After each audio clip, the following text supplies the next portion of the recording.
Shalom, shalom, pessoal. Sejam todos muito bem-vindos. Boa noite a todos. Shalom, shalom.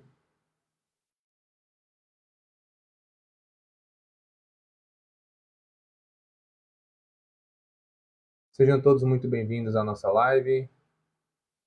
A gente vai falar a respeito do anticristo, do antimachia. Quais são as características do anticristo? Quais são as características do antimachia? E esse assunto é muito importante, porque eu não vejo muita gente falando com base, né, dentro das escrituras ali, para poder a gente elucidar alguns fatores aí para os irmãos. Creio que vai agregar bastante na vida dos irmãos aí.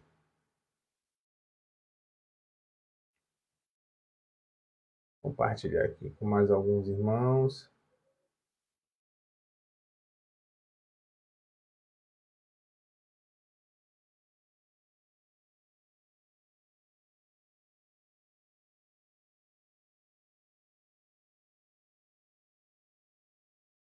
Compartilhar aqui no verdinho.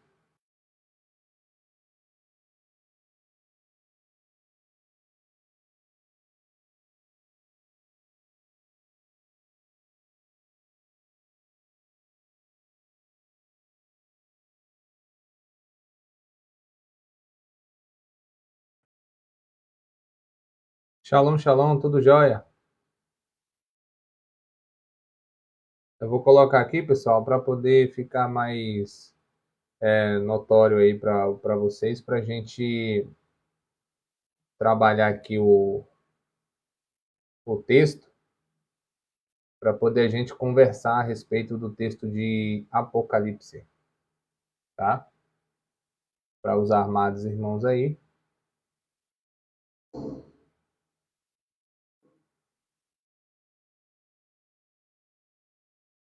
Não tenho não, Davi. Tô querendo também um baú.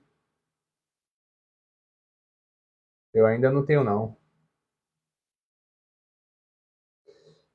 E aí, pessoal, a gente vai estar falando, a gente vai estar partindo hoje de um texto que é muito interessante para que a gente possa aprender, compreender o texto ali do livro de Apocalipse. Mas para nós estudarmos o livro do Apocalipse, para a gente saber quem é o anti-Machia, o anticristo, o anti-Messias, nós precisamos entender as Escrituras do assim chamado Antigo Testamento.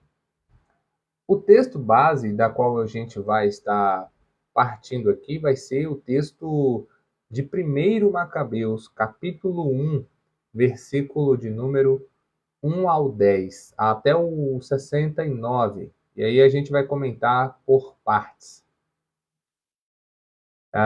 Live de debate, pessoal, não perda o seu tempo com isso não, porque não vai agregar nada na tua vida.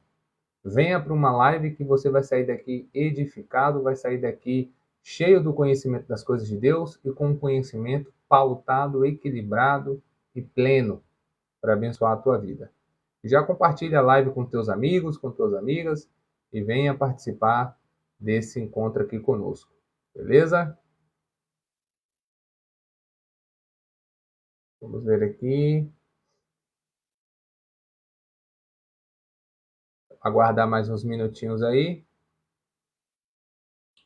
E o que eu vou estar trazendo aqui vai praticamente confrontar muitas questões aí. Muitas questões.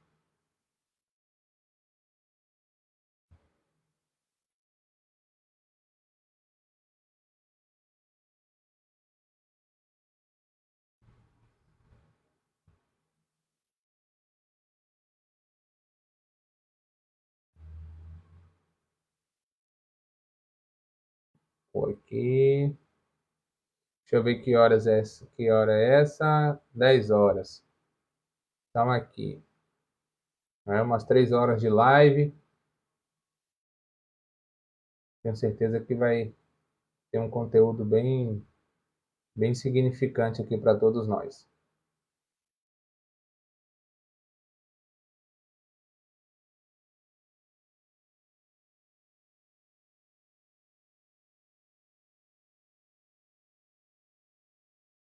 Só um minutinho para a gente começar, tá, pessoal?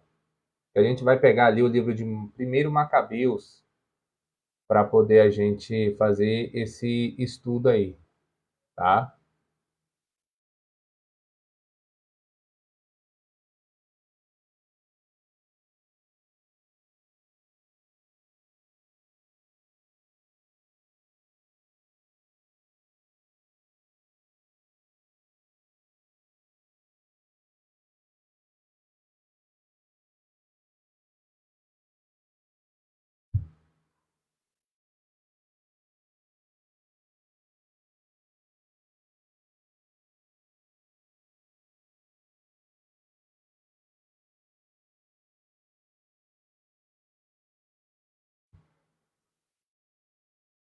Eu vou deixar programado aqui. Shalom, Charles. Shalom, shalom. Seja bem-vindo. Shalom, Jô. Shalom, Juliana. Então, pessoal, eu quero começar uma coisa muito sinistra aqui com vocês. Existe um arquétipo. Shalom. Shalom, Guzman. Seja bem-vindo. Existe uma questão muito sinistra, tá? Um arquétipo espiritual muito, muito notório, mas muito negado. As pessoas estão com um cabresco no meio dos olhos porque não conseguem discernir. Todos os dias, todos os meses, nós estudamos uma porção da Paraxá. Todos os meses a gente estuda o que está ali na Torá. Ela vai nos jogar para todos os demais livros do Tanar, e para nós que cremos em Yeshua, Shalom Corte Santana, seja bem-vindo. Vai nos levar também para mostrar que o Novo Testamento não contraria em nada o Antigo Testamento, assim chamado erroneamente pelos ocidentais. Por quê? Porque o Novo Testamento são verdades de judeus que jamais seriam contraditórios contra a própria vontade de Hashem. Primeiro que, o que eu vou estar trazendo para vocês aqui, pessoal, é o seguinte. Muitas pessoas estão batendo na tecla para negar Yeshua, para negar o Novo Testamento, para negar as Escrituras. E se usarem desse mesmo pressuposto, vão acabar negando o Antigo Testamento. E isso é o que está profetizado há muito tempo. Pessoas dariam ouvidos a espíritos enganadores e eles procurariam mestre para si e montuariam para si mesmo filosofias disfarçado de conhecimento. Então, não adianta nós nos basearmos em argumentos da religião islâmica que foi criada e inventada lá no ano 600 depois de Cristo para dizer que Jesus nunca existiu, que Jesus nunca morreu, que Jesus nunca ressuscitou, sendo que eu prefiro as minhas provas históricas. Uma religião que surge 600 anos depois da morte, crucificação e ressurreição de Jesus não tem argumentos para poder dizer que ele não existiu. Mas os próprios documentos do terceiro, segundo e quarto século, falando de manuscrito em grego, relata que de fato ele existiu. A questão se é enxerto ou não, se é coisa da Igreja Católica ou não, cabe a todos nós estudantes analisarmos. Mas com uma questão em pauta, pedir discernimento a Deus para nós termos discernimento espiritual, porque a nossa guerra não é contra carne nem sangue, mas contra principados e potestades que habitam na órbita celestial. Existem pessoas nesse exato momento que estão mexendo nos seus para derrubar os filhos da luz. Então toma cuidado. Esses são os antropos ha'amartia, ou antropos tes amartia. São pessoas, humanos, que estão trabalhando em prol as coisas que são contrárias à lei. Se infiltram no meio do povo judeu para falar de judaísmo, porque alguns judeus que são ortodoxos não reconhecem Yeshua como Messias. Mas um verdadeiro judeu, seja ele ortodoxo, ele jamais vai falar mal de Yeshua. Mal não. Ele vai respeitar a crença. Ele vai respeitar a crença. Mas jamais vai falar mal. Esses pseudos aí que falam mal não são judeus. Tá? Não são judeus. E mais, pessoal, o que foi na antiguidade voltará a ser em nossos dias. Shalom, Michael, seja bem-vindo. Então, por isso que hoje a gente vai entender, e por isso que essa introdução que eu estou trazendo para vocês aqui. com muito respeito, Shalom, Marcos, nem todos que se dizem Senhor, ou que dizem Senhor, Senhor, ou que se dizem que fazem parte do povo de Israel, ou que se dizem, pessoal, agora acabou, agora é real. A gente deve manter a nossa fé em Yeshua até a morte. Porque está escrito em Apocalipse 14:12, bem-aventurados aqueles que guardam os mandamentos do Senhor e têm o testemunho de Yeshua. Ali está falando do mandamento da Torá. Então, o anti-Machia, pessoal, não é apenas uma pessoa em si, mas o que o cristianismo peca feio, ordinariamente, ruim, pessimamente, nas interpretações, é achar que tudo é anticristo, que os judeus esperam o anticristo, que é o falso. Os caras não sabem fazer nada.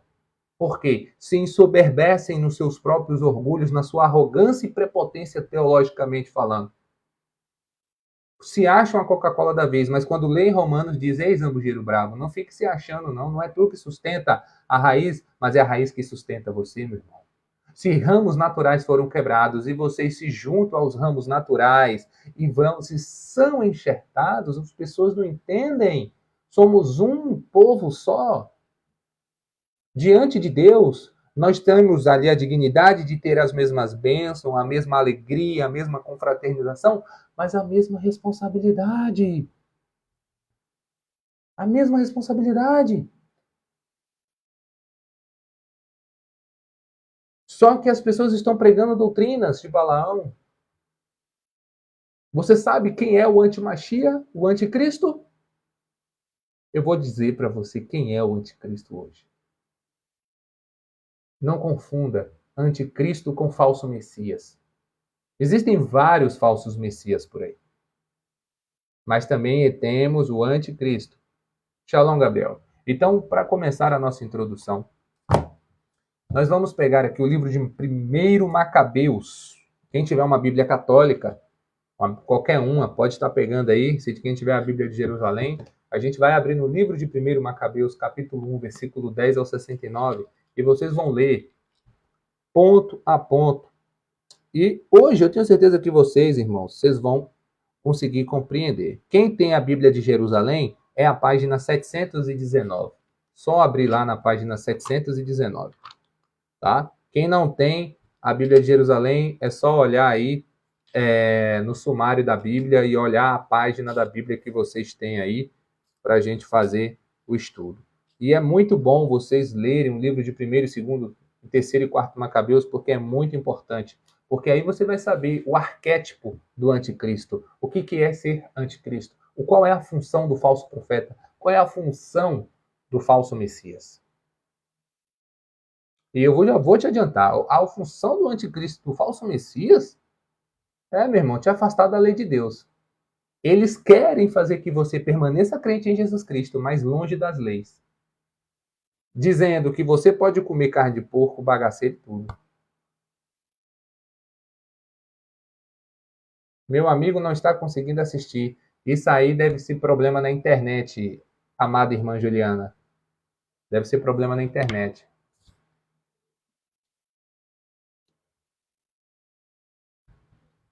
Olha, meus amados. Vamos aqui para o capítulo 1 de 1 Macabeus. O versículo que nós iremos ler é o versículo 10, que vai tratar sobre... Boa noite, Reginaldo. Seja bem-vindo. O que nós iremos aqui ler é 1 Macabeus, capítulo 1, versículo 10, que vai falar a respeito de Antíoco Epifanes, tá? A penetração do helenismo em Israel um pouco antes, pouco antes de Alexander Magnus.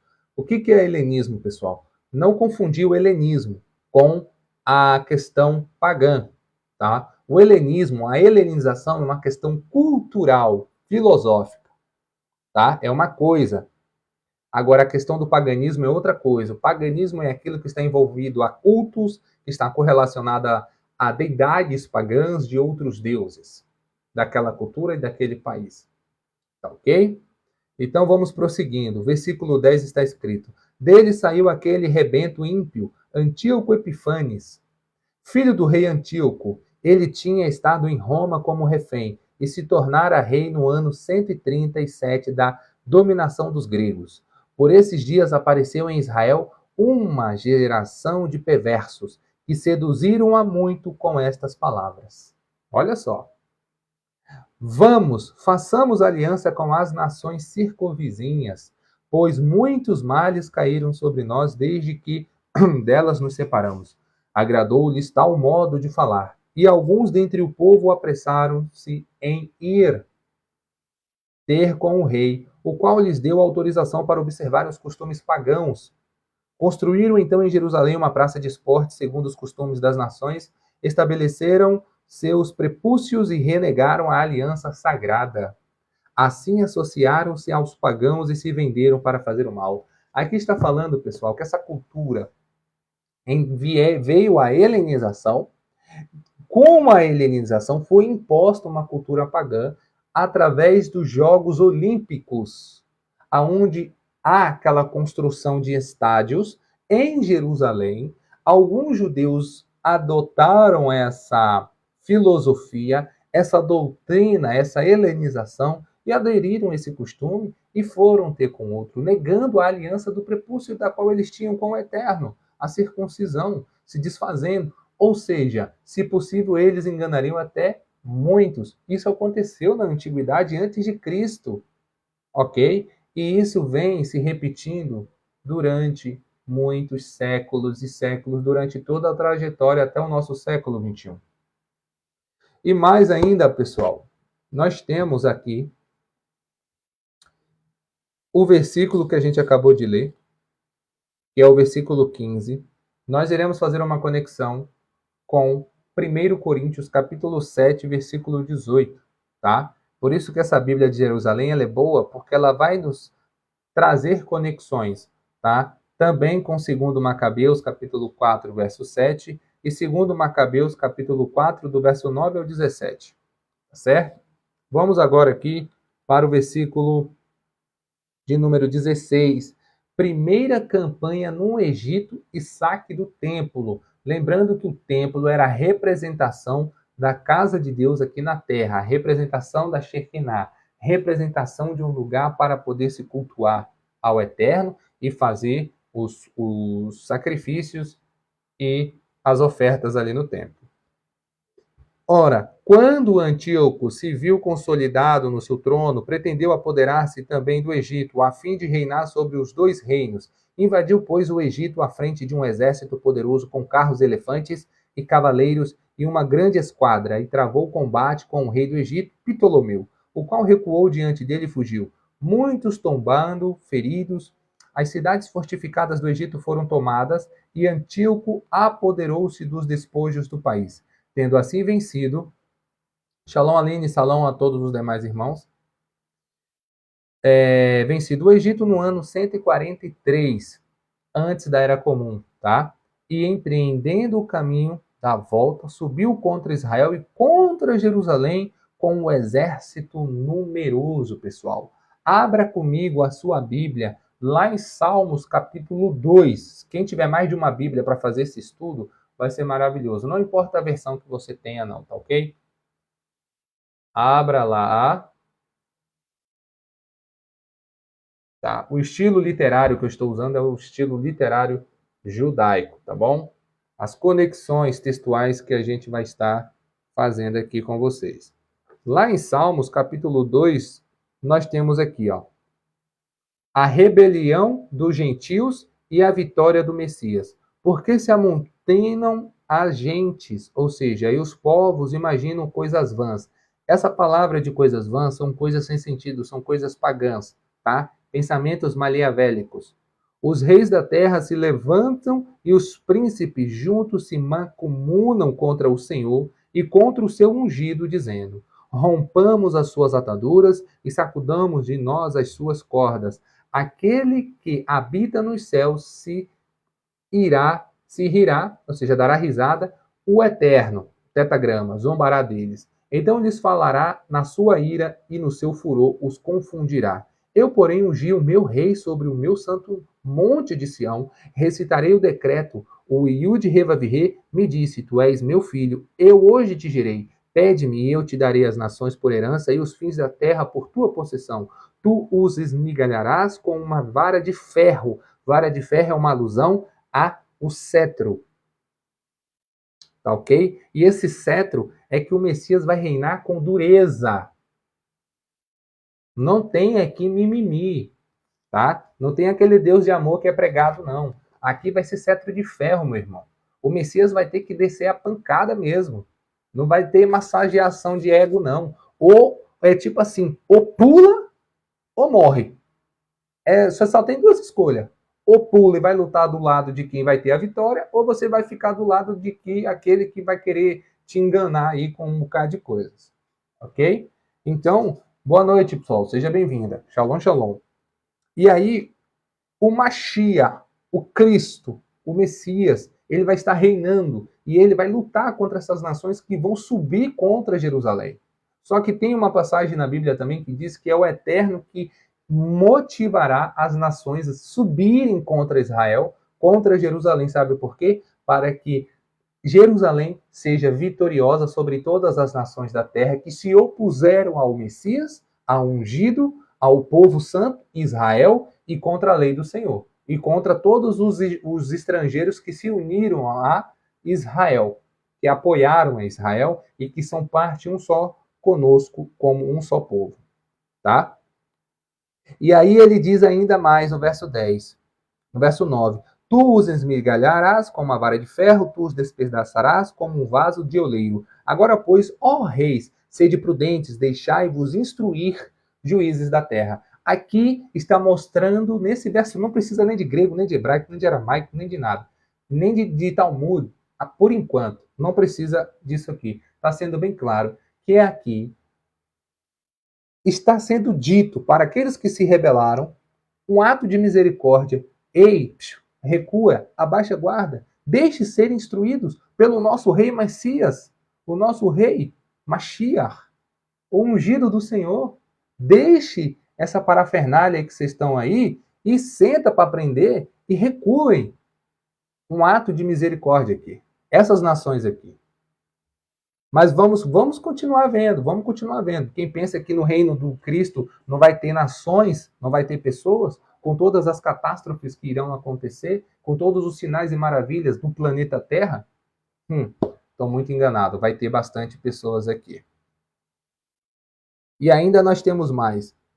Servi ao Senhor com temor e alegrai-vos com tremor. Beijai o filho aqui é quem? O Mashiach, para que se não ire e pereçais no caminho, quando em breve se inflamar a sua ira. Bem-aventurado todos aqueles que nele confiam. Bem-aventurado todos aqueles que confiam no Rei Mashiach. Quem? Você está do lado de quem? De quem se levanta contra a lei de Deus? Contra a Torá? Contra Gênesis, Êxodo, Levítico, Números e Deuteronômio? Contra Yeshua, o leão da tribo de Judá? O Messias judeu e não o Messias cristão? Mas ao invés de a gente se apegar a quesitos religiosos, de diferença de cristianismo, de judaísmo, por que que nós não pegamos o que o judaísmo tem de bom para nos ensinar? Porque os oráculos, as alianças, as bênçãos, as promessas e a redenção primeiro é dado a Israel, porque a salvação vem dos judeus. Mas por que que os cristãos também não abram um coração para ter essa oportunidade com aqueles que de fato conhecem as Escrituras, para nós sermos um povo só, nos unirmos como uma só casa? Porque Efraim se está misturado. Então, muitos estrangeiros podem se unir, porque assim, recuando, retrocedendo no ego, na arrogância, na prepotência, e assim em união com a Havá, composta por 4 letras hebraicas, a letra Aleph, a letra Re, a letra Vet, que é a segunda letra do alfabeto hebraico, e a letra Re, a força será contemplada da casa e todos verão. Isso aqui é um ato de amor, porque para amar você tem que ter força. Para resistir você tem que ter força. para contemplar o inimaginável, além do que os olhos veem, como está escrito em Hebreus, que a fé é o firme fundamento das coisas que não se vê e a certeza das coisas que se esperam. A letra Bet, ela é representada pela pictografia hebraica casa, a casa que Deus preparou para nós, em Sião, em Jerusalém, a qual Yeshua disse que na casa de meu pai há muitas moradas. Não está falando de céu, está falando de Jerusalém. E a quinta letra Re é vejam, vejam o que Deus fez. E aí faz uma conexão com João 3,16, porque Deus amou o mundo. Na perspectiva bíblica de mundo ali, não é o mundo envolvendo todos os países, mas o mundo ali conhecido. Mas ele diz que esse amor que nós temos aqui, ela transcenderia as muralhas de Jerusalém, porque o povo de Israel não permaneceu em Jerusalém. Eles foram dispersos no ano 586, metade ficaram na Pérsia, ali na Babilônia, depois foram para a Pérsia, outros foram para a diáspora. No ano 70 teve outra diáspora, no ano 132 a 135 teve outra dispersão, e assim sucessivamente. Ok? Então, tá aqui o que a gente acaba de ver, uma conexão incrível com 1 Macabeus, capítulo 1, versículo 10, e aqui fez uma conexão direta com Salmos, capítulo 2, do verso 1 ao verso 12, tá? Vamos continuar, galera, vamos continuar, porque Deus ainda tem muito para falar para vocês aqui através da sua palavra. Sou apenas uma ferramenta nas mãos do Criador, ok? Vamos lá. E aqui, pessoal, o verso 18 diz: E travou o combate contra o rei Ptolomeu, a qual recuou diante dele, fugiu muitos tombados e feridos. Verso 19: As cidades fortificadas do Egito foram tomadas por Antíoco, apoderou-se dos despojos do país. E o verso 20: Tendo assim vencido o Egito no ano 143 antes de Cristo, empreendendo o caminho da volta, subiu contra Israel e contra Jerusalém com um exército numeroso. Entretanto, com a arrogância no santuário, tomou para si o altar de ouro e o candelabro com todos os seus acessórios, a mesa da proposição, as vasilhas para as libações, as taças dos incensórios de ouro, o véu, as coroas e a decoração de ouro sobre a fachada do templo, do qual tirou todo o revestimento. Pessoal, isso aqui, levando em consideração Eclesiastes, capítulo 1, versículo 9, que não há nada novo debaixo do sol, tudo o que foi na antiguidade voltará a acontecer. Assim aconteceu no ano 70. E também aconteceu no período do imperador Adriano. Aconteceu em Nero, Tito, Vespasiano e o imperador Adriano. Então, sim, pessoal, o Apocalipse tem o seu cumprimento histórico, que se cumpriu ali. 70% das profecias. Ok? Não é tudo para o tempo do fim. Em termos de catástrofe.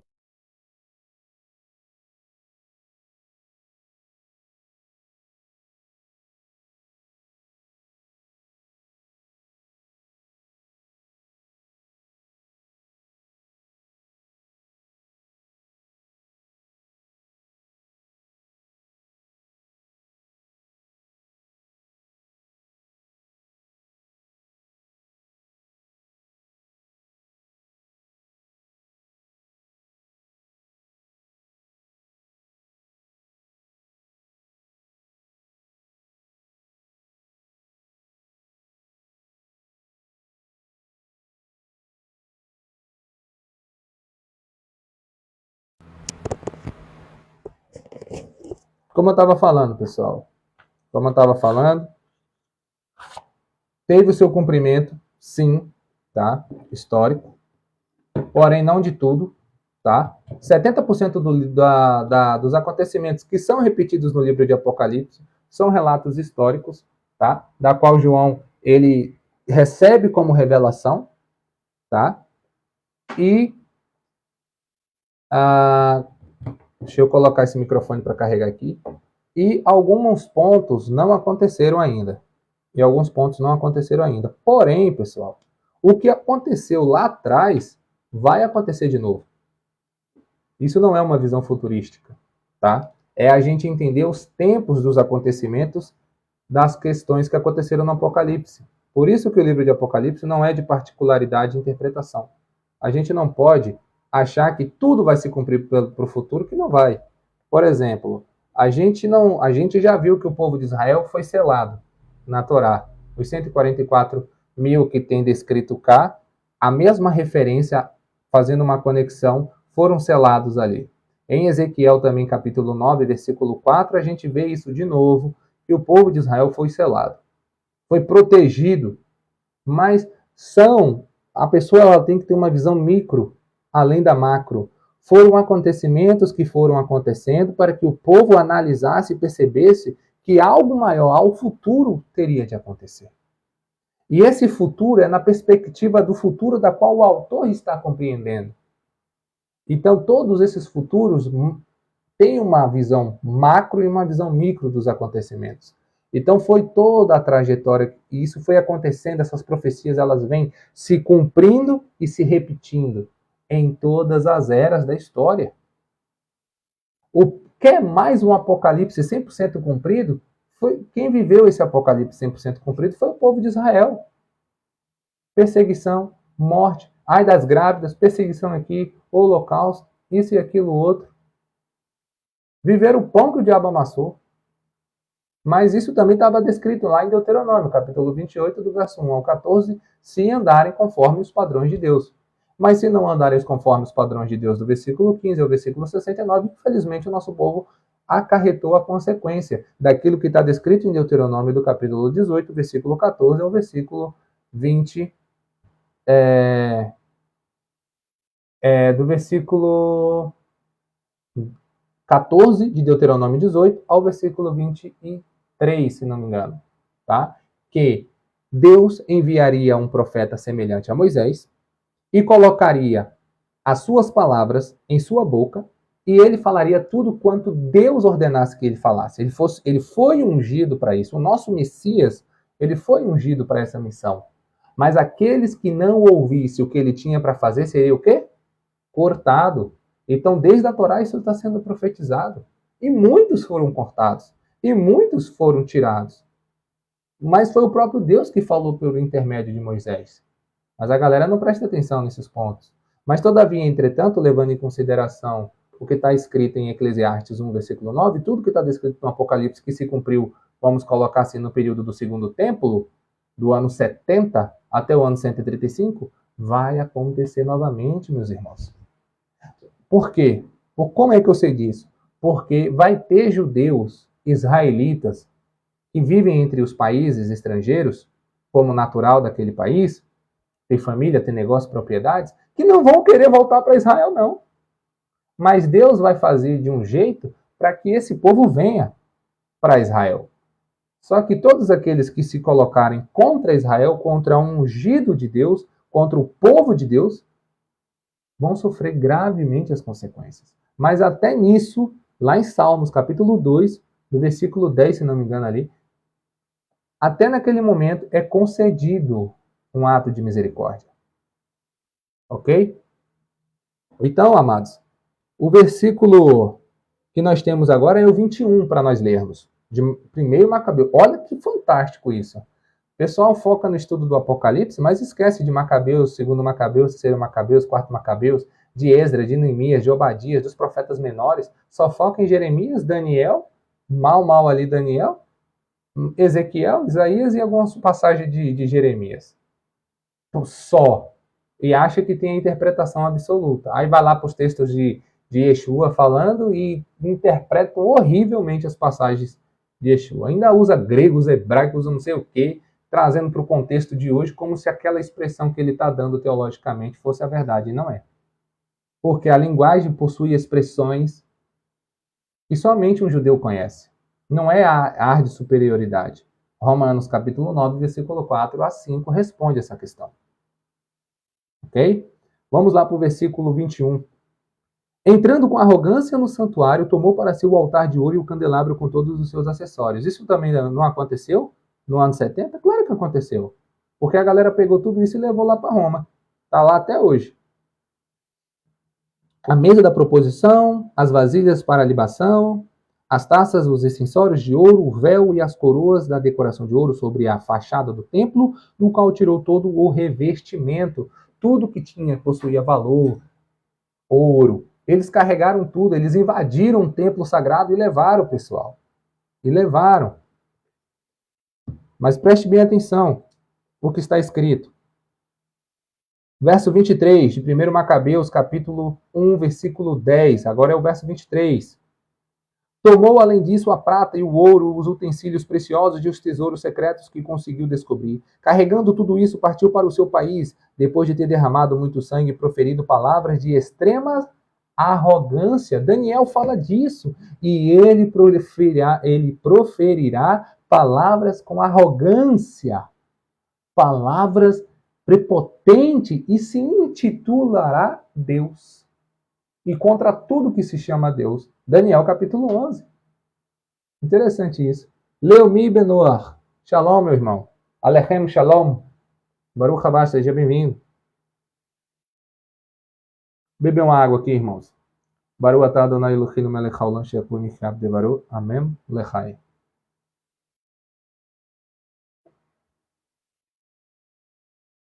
Então, pessoal, e olha que eu não vou nem ler as notas de rodapé para que a gente possa ganhar tempo, tá bom?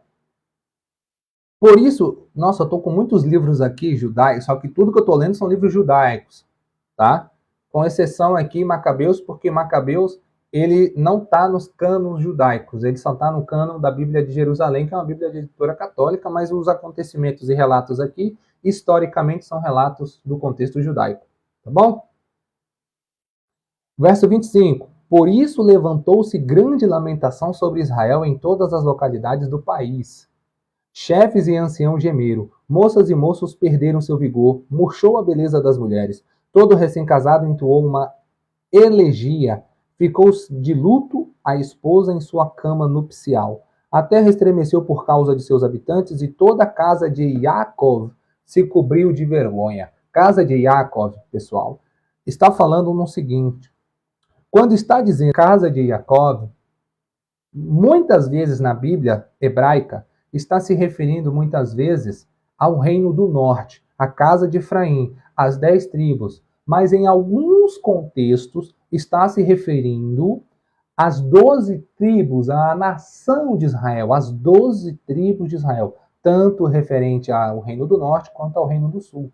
Tá ok? Dos que foram dispersos no ano 722 ao ano 721, quando Senaqueribe, Salmanassер, segundo, se não me engano, invade Samaria, leva o povo cativo para a Assíria, só ficando alguns ali, e os que restaram ali, eles desceram para Jerusalém. Tem toda uma questão histórica, conforme 1 Reis, capítulo 11, 2 Reis, capítulo 17, o livro inteiro traz todos esses acontecimentos, tá bom? Alechem Shalom, Constantino. Seja bem-vindo. User, de número 4394 no final, seja bem-vindo.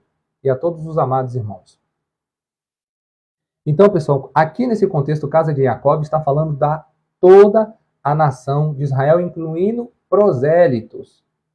Tá bom, irmão? Tá bom. É porque eu não entendi. Adicionar como? Te seguir?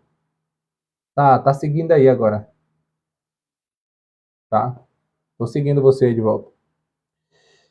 Agora, pessoal, intervenção do Misarca e construção da cidadela. Versículo 29. 2 anos depois, o rei enviou para as cidades de Judá o Misarca, que veio a Jerusalém com um grande exército. Dirigindo-se aos habitantes com palavras enganosas de Shalom, olha só, ganhou-lhe a confiança e de repente caiu sobre a cidade, golpeou-a duramente e a chacinou a muitos de Israel. Pessoal, presta atenção nos arquétipos do que é ser anti-Mashiach. É se opor aos ensinos de Mashiach. E quais são os ensinos de Mashiach? Nos ensinar a ser obediente à Torá. É só isso. É um só isso de um bocado, né? Gente, se opor a Mashiach, anti, é um sentido de... Se fosse no grego, teria aqui a letra alfa. tá? Mas aqui no hebraico, anti-machia, anti, pessoal, todo mundo sabe, até no português, que anti é aquele que se coloca contrário ou em oposição a alguma coisa. Ah, eu sou contra isso. Então, ou seja, ele é anti alguma coisa. Ele é anti um carro ser feito à base de água. Ah, ele é anti uma construção onde os pedreiros não trabalham com uma segurança, com os IPI organizado. Então, isso que é ser anti alguma coisa. E o Machia nos ensinou a ser obediente à Torá para aqueles que crê em Yeshua como Machia. Ok? Se eu amo a Hashem e eu abro meu coração para a sua lei e de maneira imparcial, independente se a pessoa quiser crer em Yeshua ou não, não estou pregando proselitismo, mas se a pessoa quiser estudar minuciosamente, com calma, desfazer de toda a construção ideológica preconceituosa, estudar o hebraico, os manuscritos e toda a tradição judaica anterior ao Segundo Templo, verão quais seriam as características de Mashiach. E analisar o Novo Testamento e ver em toda a tradição judaica quem foi o único que cumpriu 300 profecias com maestria. Eu só conheço um judeu, que cumpriu 300 profecias. E eu conheço 1150 sábios da tradição judaica, anterior ao Segundo Templo, do período do Segundo Templo e do período medieval, que fala a respeito de Mashiach. E todas as referências caem em Yeshua. Inclusive no Zohar, na Parashá Vayachel, no comentário do Zohar, da Kabbalah, vai falar, comentando o livro de Isaías 53. E ali vai dar todos os arquétipos de quem é o Mashiach. Mas voltando para o que eu estou ministrando aqui, é ser contra o ungido, é ser contra os seus ensinos. E Yeshua ensinou a Torá do Eterno. E Yeshua ensinou a gente a compreender o que é ser obediente a Deus. Não por meras repetições de maneiras robóticas. Porque na maneira robótica todo mundo faz perfeitamente, porque a repetição nos traz a perfeição. Mas e a intenção do coração? E a kavaná do coração? E a kavaná de alma? Será quanto que tu tem cumprido daquilo que tu lê da palavra de Deus? Quanto isso tem impactado a tua vida? Quanto isso tem te restaurado? Quanto isso tem te restituído? Quanto isso tem te tornado uma pessoa mais culta, mansa, calma, paciente? Uma pessoa que quando comete um equívoco tem humildade e hombridade para chegar até a pessoa e falar, meu irmão, perdão, porque isso é Torá, meu irmão. Não vingarás a casa do teu próximo, pois amarás o teu próximo como a ti mesmo. E dentro da gematria, e dentro dos oráculos, e dentro da Mishnah, do Talmud, dos tratados, vai dizer que, inclusive, é nos ensinado a amar os inimigos. Sabe por quê? Porque a vingança não é nossa, a vingança é de Hashem, conforme o Taná, conforme os profetas, conforme a Torá nos diz, conforme a tradição judaica nos diz. A vingança é de Hashem, meu irmão. Faça a sua parte, porque será-lhe acrescentado o galardão quando o Mashiach vier. Baruch Hashem, Leomar. Baruch Hashem. Bendito seja o Criador. Verso 31. Saqueada a cidade, entregou-se às chamas e destruiu-lhes a casa e as muralhas. Levaram prisioneiras as mulheres e as crianças e apoderaram-se do gado. Então reconstruíram a cidade de Davi, dotando-a de grande e sólida muralha e de torres fortificadas, e delas fizeram a sua cidadela. Povoaram-na de gente ímpia, homens perversos, e nelas se fortificaram. Abasteceram-na de armas e víveres, e nelas depositaram. Presta atenção nessa parte, gente. Os despojos tomados em Jerusalém, tornando-se assim uma armadilha enorme para nós. Hoje, atualmente, os inimigos do povo de Israel estão dentro do povo de Israel, em Jerusalém atualmente. Olha ali, em volta. Olha o que aconteceu em 7 de outubro. Os inimigos estão praticamente dentro, infiltrados atacando os filisteus, os que são induzidos pelo espírito de Abimeleque, os amalequitas, os filisteus, os edomitas. Ó, quão grande e terrível será cair na mão do Todo-Poderoso. Ah, meu irmão. A cada judeu assassinado, a cada vida inocente assassinada. Independente da etnia, credo, raça, cor, seu gênero, de maneira injusta, porque a pessoa é diferente de você. Hashem fará justiça. Então, meu amado, não se oponha mais contra o povo do caminho, porque nós estamos aqui anunciando. Shalom, Asher, seja bem-vindo. Nós estamos há muito tempo falando aqui. Nós estamos há muito tempo mostrando todas as evidências bíblicas de quem é o Mashiach. Fazem as contas vocês mesmos. Os nossos sábios atuais proibiram a gente de fazer as contas. Em que ano que o Mashiach teria que vir? Fazem as contas. Nunca foi proibido pela Torá, nem pelos profetas, nem pelos escritos, e nem pelos sábios da antiguidade anterior ao período do segundo tempo. Até o século II não era proibido calcular a vinda do Mashiach. Até o Rabino Akiva, de abençoada memória, ele viu a cagada, a burrada que ele fez ao ungir Bar Koziva, que é o nome dele original, aquele da qual ficou conhecido como Bar Kokhba. Ele viu a cagada que ele fez. Quando o Bar Kokhba blasfemou contra Hashem, o Mashiach jamais faria isso. E Yeshua nunca blasfemou contra Hashem. Somos muitos cristãos que interpretam mal o Novo Testamento. Interpretam muito mal. Porque eu tenho aqui todas as 300 profecias. Eu tenho toda a tradição judaica. Eu tenho todo o conhecimento do que eu estudei, não do mundo, mas do que eu estudei. E eu não como debate, mas eu posso expor as ideias. E existem pessoas muito mais preparadas do que eu, que também podem provar o mesmo. Existem muitas pessoas lá em Israel, que é ortodoxo, da linhagem sacerdotal de Arão, que provou para muitos judeus da tradição, na Torá, no Tanar, não precisou nem de Novo Testamento. Só de Tanar e tradição judaica, guimatria e dentro da Kabbalah. E muitos judeus ficaram balançados. Dentro da ortodoxia, em Israel. Só que alguns judeus famosinhos aqui do Brasil falam, não existe, não, isso é mentira. Não, irmão, estuda, velho. Vai pesquisar, meu irmão. Não cometa o mesmo erro que muitos cristãos cometem, não. De achar que o pastor tem a palavra absoluta. Ou que o padre tem a voz absoluta. O rabino pode ter até mais sabedoria e muito conhecimento. Mas ele não deixou de ser um ser humano. Ele pode cometer um erro teológico. Ele pode instruir algo. Ele pode ser conduzido pela avareza, pela Yetz Hará.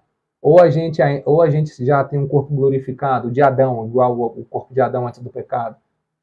Não, a gente não tem esse corpo, meu irmão. Então a gente pode ceder, sim, à arrogância, à prepotência, à soberba, à ganância financeira. Mas se a gente, de fato, tem a Torá escrita no nosso coração, na nossa alma, na nossa mente, como diz o Shema Israel, então a gente tem que entender o seguinte: nós devemos trabalhar para a completa restauração das duas casas de Israel.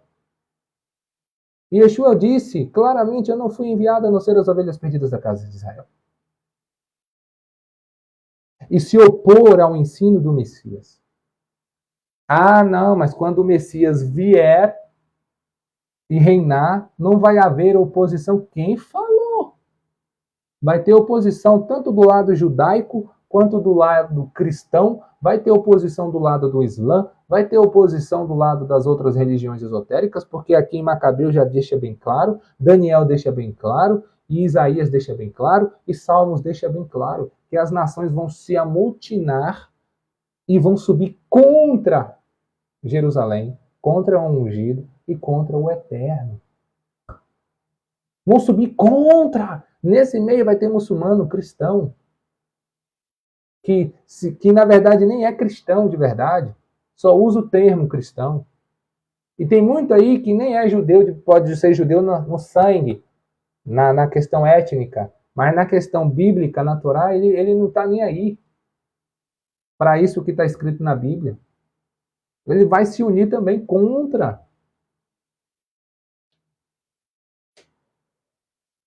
E infelizmente muitos têm preparado para te ensinar a fazer você esperar o anticristo. Mas eu vou te dizer, nos púlpitos de muitos lugares está cheio de anticristo. Isso em todas as religiões, meus irmãos. Em todas as religiões. Bah, eu amo o judaísmo, amo de paixão, mas eu não sou cego, não. Eu sei filtrar muita coisa. Tem muita coisa que está errado. Tem muita coisa que está errado. Então não deixe ninguém assassinar a sua fé, irmão. Não deixe ninguém assassinar a sua fé. Mantenha-se firme, crendo em Yeshua até o fim dos seus dias. E não deixe de guardar a lei de Deus. Eu não estou falando dos 10 mandamentos, não. Eu estou falando de toda a Torá. E quando eu concluir a leitura de 1 Macabeus, como nós estamos lendo pouco a pouco e comentando, nós iremos ler uma coisa interessante que está escrito lá em Atos dos Apóstolos, no capítulo 15, do verso 3 ao 23. E vocês vão ver qual é a referência e do que ali está sendo dito. Qual é a referência na Tanar? Ok?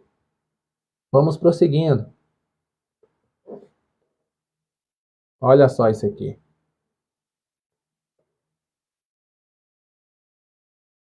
Verso 36. Aquilo era uma emboscada para o lugar santo, um adversário maléfico para Israel, constantemente. Derramar o sangue inocente em redor do santuário e ao santuário profanaram. Por sua causa fugiram os habitantes de Jerusalém, e ela transformou-se em uma habitação de estrangeiros. Jerusalém tornou-se estranha à sua progenie, e seus próprios filhos a abandonaram. Seu santuário ficou desolado como um deserto. Suas festas converteram-se em luto, seus sábados em injúria, sua honra em vilipêndio, a sua glória igualou-se à igonomia, e a sua exaltação mudou-se em pranto. Não, amada, é uma referência cruzada, tá, Rosemary? Atos dos Apóstolos, capítulo 15, está citando duas referências do Tanar, que a gente vai chegar lá, tá? Instalação dos cultos pagãos. Olha, tudo isso que aconteceu antes do segundo templo ser construído, tudo isso, assim, de ser concluído, na verdade, né? Não o templo, perdão, a cidade de Jerusalém, porque o templo aqui já estava de pé, só que ele estava sendo profanado por Antíoco Epifânios, aquela helenização, e depois teve a extensão do império com Alexandre o Grande. Olha o que vai ter aqui agora, verso 41, de 1 Macabeus, capítulo 1, do verso 10, agora é o verso 41. O rei prescreveu em seguida a todo o seu reino que todos formassem um só povo, renunciando cada qual a seus costumes particulares, e todos os pagãos conformaram-se ao decreto do rei. Também muitos de Israel comprazeram-se no culto dele, sacrificando aos ídolos e profanando o sábado. Profanando o Shabat. Além disso, o rei enviou por emissários a Jerusalém e as cidades de Judá ordens escritas para que todos adotassem os costumes estranhos a seu país, ou seja, fazendo com que o povo abandonasse o culto a um único Deus, e impedissem os holocaustos, o sacrifício e as libações no santuário, profanassem sábados e festas, contaminassem o santuário e tudo o que é santo. Construíssem altares, recintos e oratórios para os ídolos e imolassem porcos e animais impuros. Que deixassem também incircuncisos seus filhos e se tornassem abomináveis por toda sorte de impurezas e profanações, de tal modo que olvidassem a lei e subvertessem todas as suas observâncias. Quanto a quem não agisse conforme a ordem do rei, esse incorreria em pena de morte. Nesses termos, ele escreveu a todo o seu reino, nomeou inspetores para todo o povo e ordenou às cidades de Judá que oferecesse sacrifício em cada cidade. Shalom, Regina Silva, seja bem-vinda. Muitos dentre o povo aderiram a eles, todos os que eram desertores da lei e praticaram o mal no país, reduzindo Israel a ter de se ocultar onde quer que encontrasse refúgio. Amados irmãos, aqui foi um prelúdio do que haveria por vir. Um judeu com uma mente mais micro, dentro da visão macro, ele ia ver que todo esse acontecimento que estava tendo aqui no livro de Macabeus seria algo muito maior do que estaria por vir. Algo grandioso, algo que de fato, preste atenção, 200 anos quase antes de Cristo aconteceu tudo isso aqui. Ponto. Durante o período dos discípulos, depois de Yeshua ali, dentro da Era Comum, depois dos discípulos, depois da destruição do templo, depois foi vindo. E essas mesmas questões que aconteceram aqui no livro do Macabeus, aconteceu posteriormente novamente.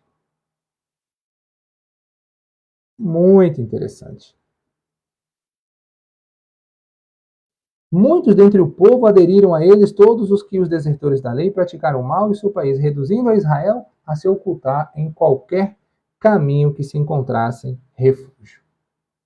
No 15º dia do mês de Casleu, do ano 145, o rei fez construir sobre o altar dos holocaustos a abominação da desolação. Olha só, a abominação da desolação. Yeshua falou da abominação da desolação. Daniel falou da o quê? Da abominação da desolação.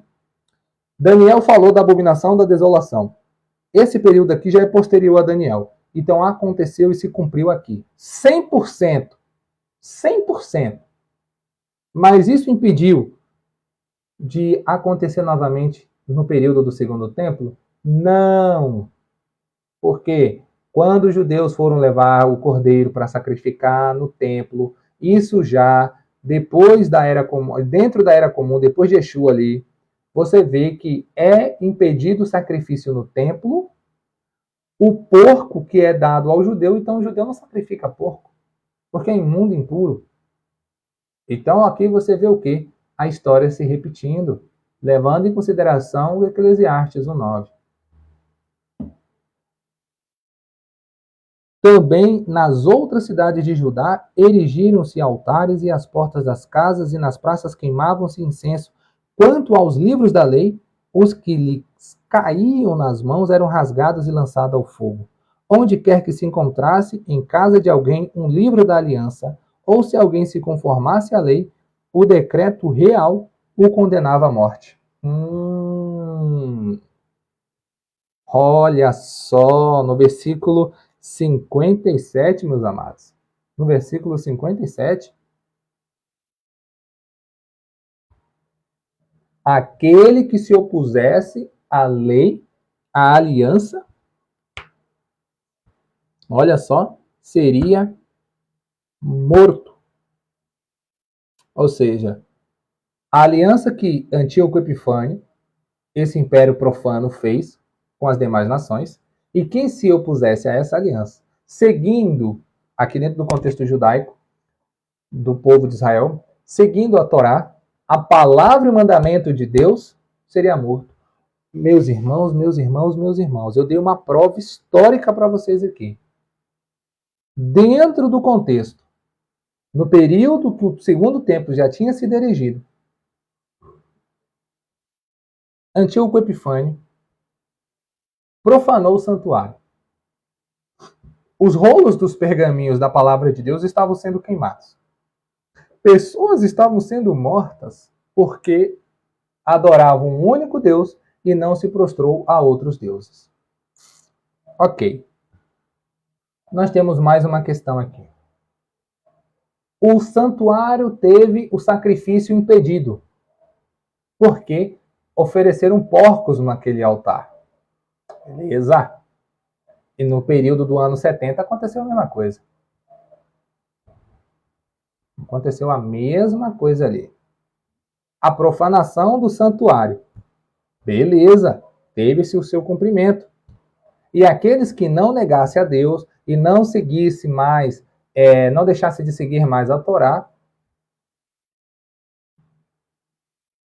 os que deixassem de seguir a Torá iriam estar vivos, ou seja, levando para o nosso contexto, aquele que aderia às ideologias do antimachia na primeira pessoa do singular, do antropos tes amartia ou antropos tes anomia, o homem da iniquidade, no primeiro, aqui é um verbo que está indicando a pessoa no singular. E muitos se fazem anticristos, que é se opor ao Messias e aos seus ensinos. Quando eu digo anticristo, a ideia ocidental é que vai surgir um ser que vai bagaçar com tudo. Beleza. E que é esses que os judeus vão adorar. Não, negativo, negativo, negativo. Aqui está bem claro, que esse ser do que está aqui em 1 Macabeus, capítulo 1, versículo 10, até o presente versículo 57, nós acabamos de ver os arquétipos da personalidade que esse ser vai ter. Pelos arquétipos, você vai descobrindo ponto a ponto, e aqui você vai saber quem vai ser o anticristo, na primeira pessoa do singular. Mas você deve compreender que lá em 1 João, capítulo 2, versículo 18, muito se tem feito anticristo. E se opor ao Messias é se opor aos seus ensinos, conforme descrito em Deuteronômio, capítulo 18, versículo 14 a 23. Tá lá. Ok? E ainda tem mais. Aquele que falar em nome de Deus algo que Deus não mandou falar, esse profeta será morto. Tem muito profeta aí que fala coisa de si mesmo achando que vem de Deus e não vem. Por isso, nem tudo que é profetado em cima de púlpito você deve aceitar. Você deve ter discernimento espiritual. Você deve sentar, ajoelhar, abrir a Bíblia e meter a cara nos estudos, meu irmão. Aprenda hebraico, aprenda grego, aprenda aramaico, de maneira imparcial. E estude por você mesmo, dentro do conceito judaico, da qual a Bíblia está inserida. E aqui, aqueles que forem fiéis aos mandamentos de Deus, quando mandarem negar os mandamentos de Deus e Yeshua, eles vão ter a sua vida ceifada. Sabe por quê, amados irmãos? Porque nesse contexto aqui que a gente está vendo, do versículo 57 de 1 Macabeus capítulo 1, a gente viu que, como está escrito, onde quer que se encontrasse em casa de alguém, ou seja, escondido, um livro da aliança. Que livro da aliança é esse? Da Torá. E eu creio também os outros demais livros. Cadê? Aqui. Ou se alguém se conformasse à lei, o decreto real o condenava à morte. Haverá um decreto que mandará as pessoas que se opuserem ao decreto real desse governante será morto. Aí sim vocês vão saber. E tem que saber calcular, tem que saber gematria, tem que saber hebraico, tem que saber os 32 níveis da gematria. Não é só um, não. São 32, meus amados irmãos. Por isso que Daniel capítulo 12 diz: quem tem ciência saberá discernir os eventos, os tempos, os meses, as estações que antecedem o tempo do fim, e os sinais indicará quando o Mashiach vai vir. Os períodos vai estar próximo. A gente não sabe o dia e nem a hora. Mas a vinda do Mashiach está correlacionada ao número 7, está correlacionada às 3 últimas festas, está correlacionado também ao Shabat, está correlacionada ao ano de jubileus e ao ano de Shemitah, que vai coincidir tudo isso. O ano de jubileus, o ano de Shemitah e as 3 últimas festas. Yom Teruah, Yom Kippur e festa de Sukkot. Ou seja, Hag Sukkot, a festa de Sukkot, a festa dos tabernáculos. A festa dos tabernáculos é para que a gente adentre para tabernacular com o rei Mashiach. E tudo isso vai acontecer assim como o raio sai do Oriente e se mostra ao Ocidente. Isso é a velocidade da proporção, no abrir e fechar de olhos. Tudo isso vai acontecer, meus amados. Vai ser uma coisa louca. Você, pum, um negócio vai acontecer, meu irmão. E ainda tem um granizo lá do livro de Apocalipse, que é uma pedra gigantesca, que a ciência hoje chama de absinto, que será aberto e haverá. Aí já tem outros estudos que vai falar sobre a questão do campo magnético, que vai haver uma parada no campo magnético, o domo vai ser aberto, o domo é a abóboda, é a cúpula, e esse absinto vai conseguir atravessar esse trem e atingir a Terra. E ela vai atingir, acho que na verdade é o mar e os rios. E parte desses rios e mares vão se tornar insolúveis, ou seja, inapropriado para consumo e qualquer coisa que neles há. Mas o povo que foi selado por Deus, como Ezequiel capítulo 9, versículo 4, lá, a marca de Deus, pessoal, é o que está em Deuteronômio 6, verso 4 e 5, e em Ezequiel capítulo 9, versículo 4, é a letra Tav. Shalom, Mauro. Shalom, seja bem-vindo. Adacilda Lucas, seja bem-vinda. Então, pessoal, o verso 58 diz: na sua prepotência assim procediam contra Israel com todos aqueles que fossem descobertos mês por mês nas cidades. No dia 25 de cada mês ofereciam-se sacrifício no altar, levantando sobre o altar dos holocaustos.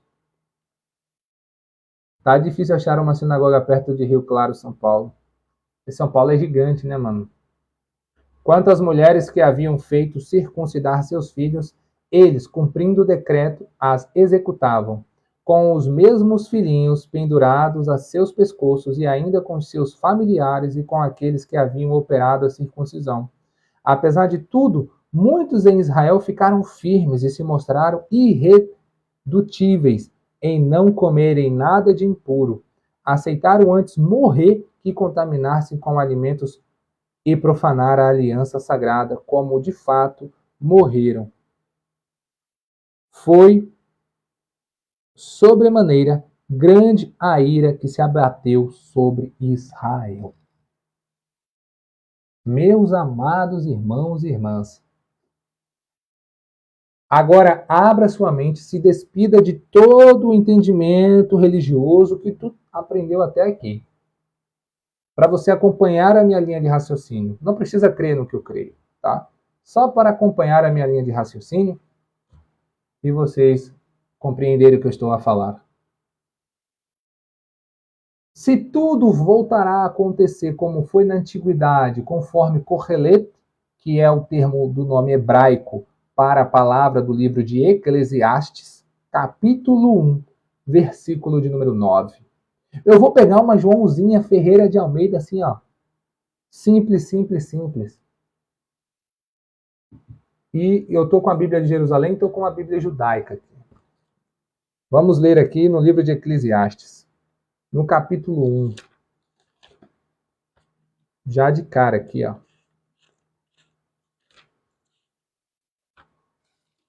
Olha só que interessante, amados.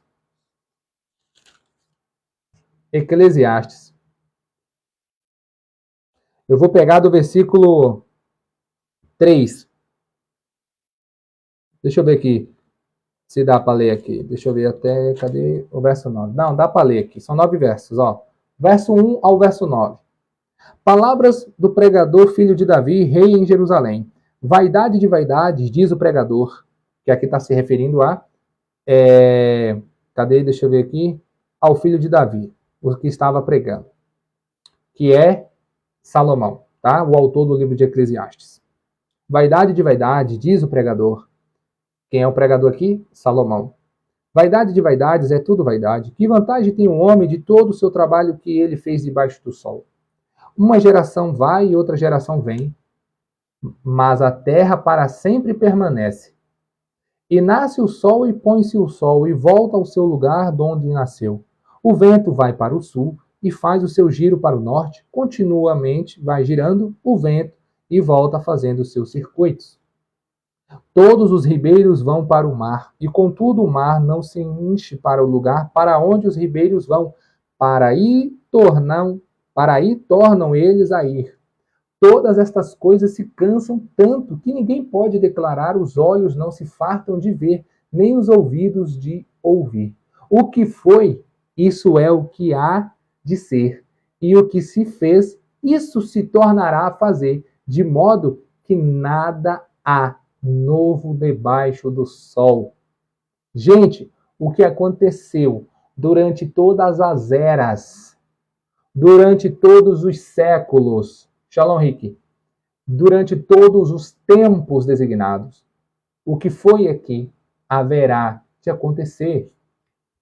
O que está no livro de Apocalipse, o que está no livro de Mateus, de Marcos, Lucas, João, de Gênesis, Êxodo, Levítico, Número, Deuteronômio, de Josué a 2 Crônicas, no cano judaico, no cano cristão, até Malaquias. Tudo que aconteceu, pessoal, voltará a acontecer. Uma idolatria como cuja nunca foi vista antes. E eu vou abrir aqui no livro de Daniel, que vocês podem abrir comigo lá no capítulo 11. No capítulo 11 de Daniel. Eu vou pegar aqui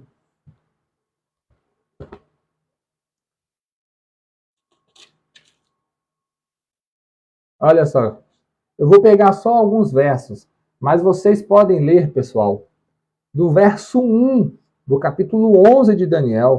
Por favor, gente, por favor, leia até o versículo 45, eu tenho certeza que tu não vai se arrepender. Leia pausadamente e peça ao Eterno para iluminar a sua mente com sabedoria, Chokhmah, sabedoria, Da'at, conhecimento, Binah, inteligência, discernimento, ok? Pede esses três aqui dentro do Keter, que é a coroa que está sobre a nossa cabeça. Pede a ele que te ilumine, que te preencha aqui. Tenho sim, Mauro. Arroba de volta para Jerusalém. Deixa eu responder você aqui, colocar o nome do meu canal.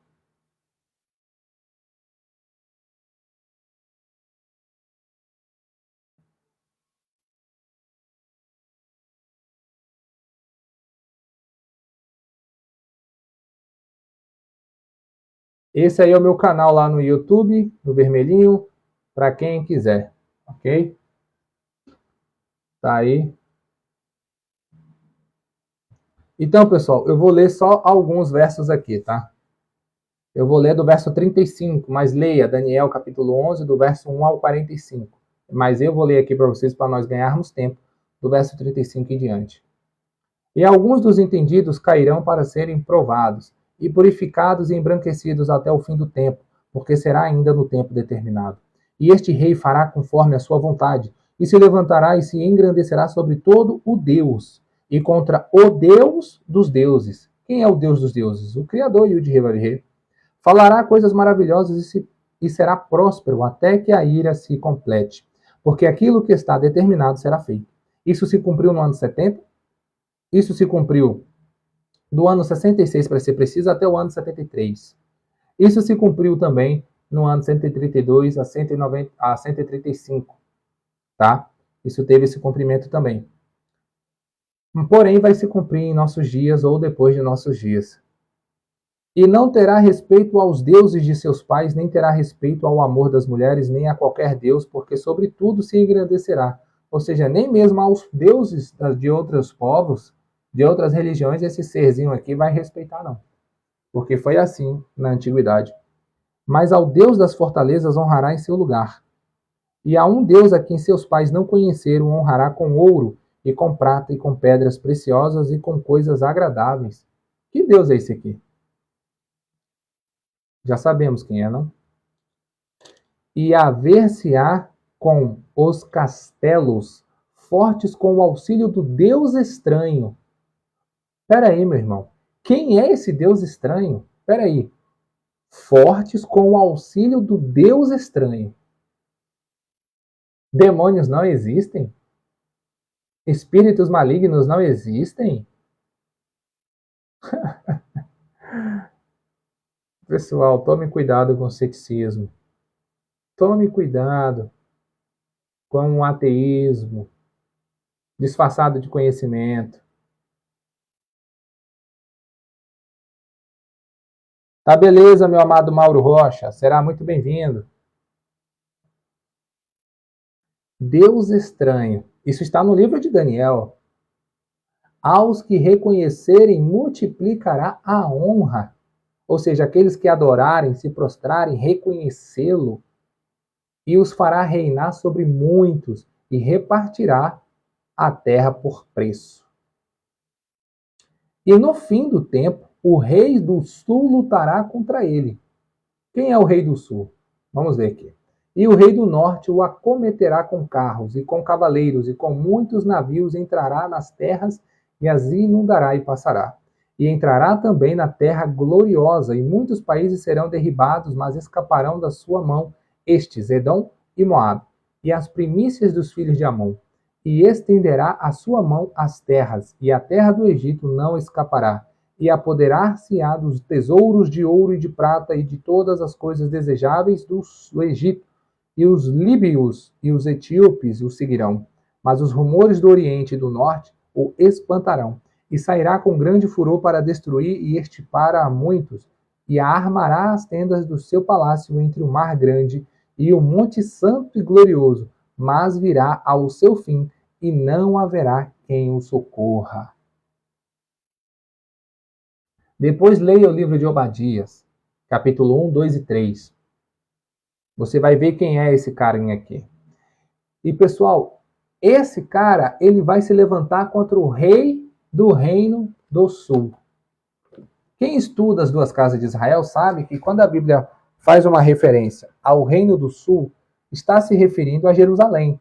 Quando está falando em muitas coisas, ao falar reino do norte, está se referindo à casa de Efraim, à casa de Jacó, tá? As 10 tribos perdidas. Mas muitas vezes também, quando está se referindo ao norte, está falando de um povo que está ao norte de Israel, tirando ali o país, Samaria, Israel, ao norte de Israel, e vai marchar contra ele. Só que ele tem um trono ali, que é o que está descrito em lá.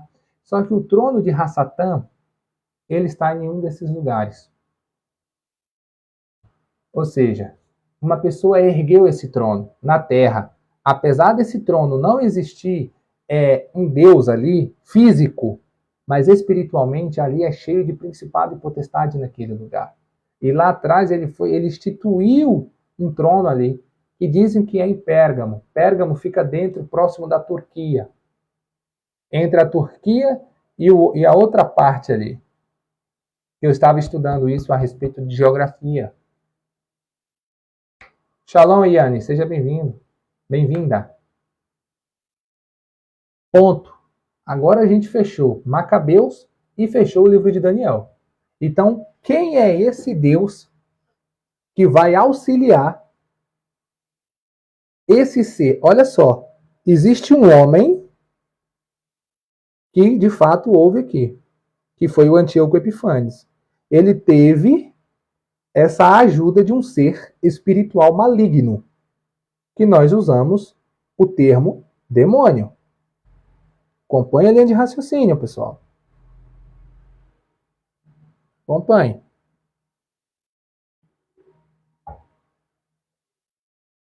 Existem, sim, espíritos malignos, demônios, Shedim. Existem. Efésios 6,12 também vai dizer, Daniel capítulo 11 acaba de dizer, um Deus de um lugar que não é conhecido, de uma outra dimensão, auxiliará essa pessoa a ter êxito. Se você fica só no ceticismo, se você fica só no não existe, nesse judaísmo atual que nega o espiritual, aí fica assim, ó. Aí crê em anjos do eterno, crê no Metatron, mas não crê em diabo, não crê em demônio. Apesar de diabo ser uma tradução do termo grego diablon, ou diablos. Mas a pergunta é, se existe uma força espiritual positiva, existe uma força espiritual negativa. Existe o positivo e o negativo. Existe o bem, existe o mal. Perceber? Agora que a gente vai adentrar. Antíoco Epifânio teve essa ajuda. Alexandre o Grande também. Nabucodonosor, no seu início, ele foi ajudado por Deus, mas ali havia um principado que impediu Gabriel de trazer a mensagem para Daniel, gente. Que principado era esse? Ah, não, foi um soldado ali, foi um ser de carne e de osso que impediu Gabriel. Pelo amor de Deus, pela barba dos profetas.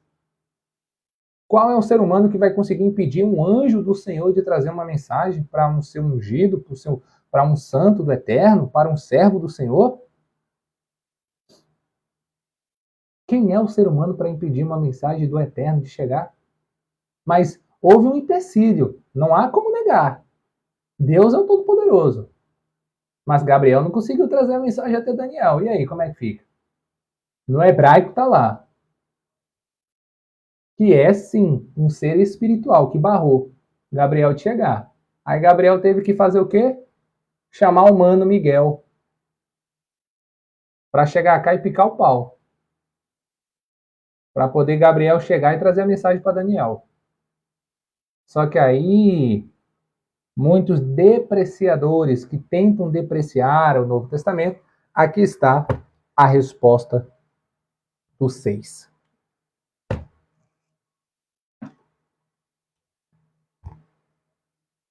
Vamos lá?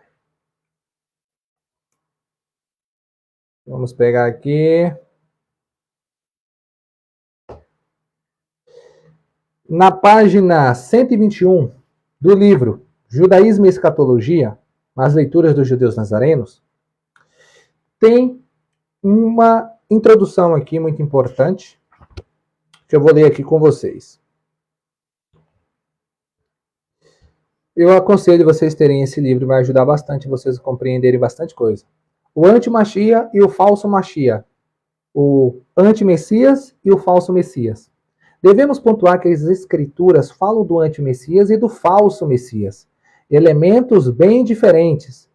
Paulo, em seus escritos, nos fala do homem do pecado, expressão que em hebraico é ish hatat, e em grego é antropostes anomias.